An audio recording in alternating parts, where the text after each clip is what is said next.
Louisiana State University has produced 4 generational superstar receivers in the span of 5 years.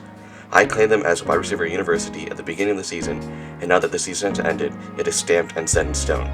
No other university in the past 4 to 5 years has produced these superstar receivers. We also have never seen this type of dominance from one single school in NFL history. In today's video, I will talk about the four-headed monster from LSU and how they will go down in NFL history.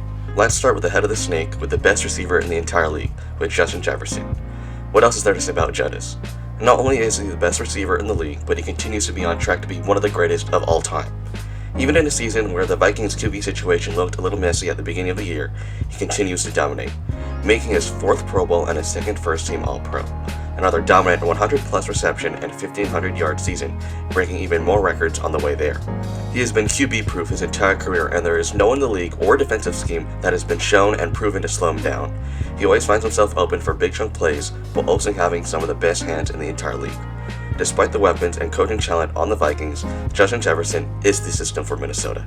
At just 25, he already is a Hall of Famer and one of the best receivers the league has ever seen. The best receiver this season has undoubtedly been Jamar Chase, who won the receiving triple crown, a phenomenal feat. Him and Burrow have been torching the league this entire season, and he is one of the most dominant receiver seasons in the past decade and is being overshadowed in the Offensive Player of the Year race by a historic Saquon season.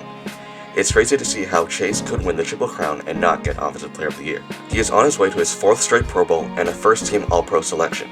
He is only the 5th player in NFL history to win the Triple Crown among Jerry Rice, Sterling Sharp, Steve Smith, and Cooper Kupp, some elite company. After his rookie season, he was touted to be the next big thing. But over the next 2 years, with him being injured and Burrow being out, he had some decent seasons, but nothing close to his potential. With both of them back, on the Bengals healthy, we know what they can be.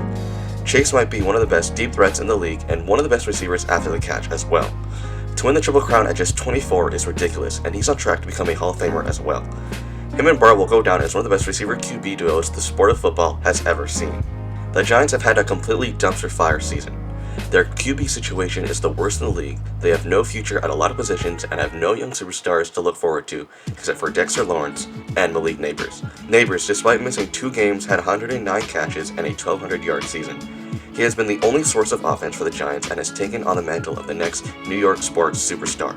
The Giants have had a 1,000,001 QB start for them, and despite that, Nabers has been producing. He has proven that no matter who's throwing him the ball, he is going to produce big time. Ever since the Giants traded away OBJ, they have been looking for their next franchise wide receiver 1. Whether that be through the draft or free agency, they have failed until they drafted Malik Nabers.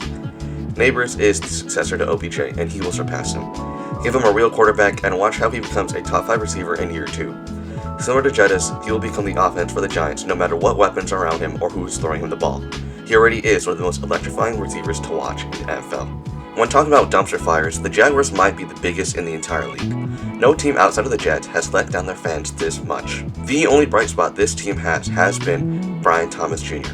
In a class stacked with generational receiving talent, Thomas Jr. had the best season as a rookie, leading the class in yards in a garbage situation. He had 87 catches and 1,282 yards. Thomas Jr. is the best offensive player the Jags have had since Leonard Fournette, and he should have made the Pro Bowl over Zay Flowers as well. But it's clear, after his rookie season, that he is the Jags' offense and their clear number 1 receiver. Heading into his sophomore season with a better connection with T-Law, don't be surprised when Thomas Jr. becomes a top 5 receiver in the league as well. To do what he did with nothing around him is very impressive and shouldn't be overlooked. He may not have the name or notoriety of the other 3 yet, but he is the most talented. Next year, 4 of the top 5 receivers in the league could be from LSU. Chase and Jettis will be number 1 and 2 in any order you want. And now imagine a healthy Malik Nabers with a decent starting quarterback like Sanders or Cam Ward. He will only be 22 next season, and the sky's the limit for him. He could easily be a top 5 receiver next season.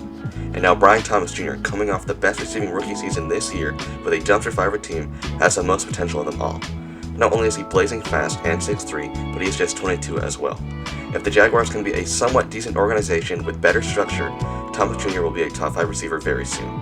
And the only receiver that will be in the top 5 that is not from LSU will be CeeDee Lamb. We have never seen this much dominance and command over a single position a college has over the NFL. Yes, we know Iowa is tight end university, and Bama has produced several NFL quarterbacks as of late, but to have 4 top 10 receivers from the same school is unheard of. I mean this when I say this, but LSU has produced 4 generational receivers that will go on and dominate for the next 5 to 7 years.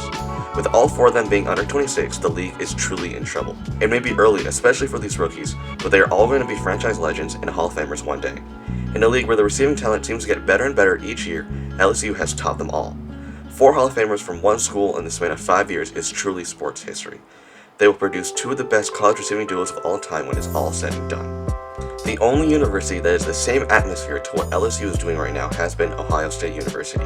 Despite that, they do not have the quality to match these 4 superstars. Chase and Jettis alone are enough to settle that argument, as they have cemented themselves as Hall of Fame talents before they turn 26. Jeremiah Smith may be able to turn the tides onto OSU's favor, but for now, LSU has and will continue to be wide receiver university.